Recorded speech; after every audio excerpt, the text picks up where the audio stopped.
Captain आज हजुरकै गोलमा 2 गोलमा हामीले भारतलाई पराजित गर्यौं। कस्तो भयो समग्रमा खेल आज?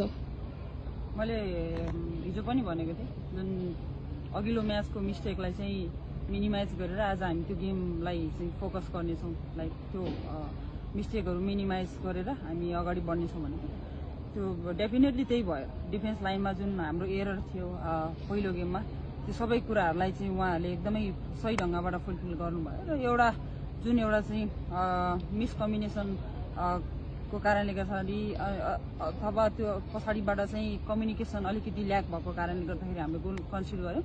तर ओभरअल म खुसी छु टिमको पर्फर्मेन्सबाट। हजुर घरेलु मैदान थियो भारतको लागि, नेपाली टोली चाहिँ कति दबावमा थियो खेल अगाडि चाहिँ?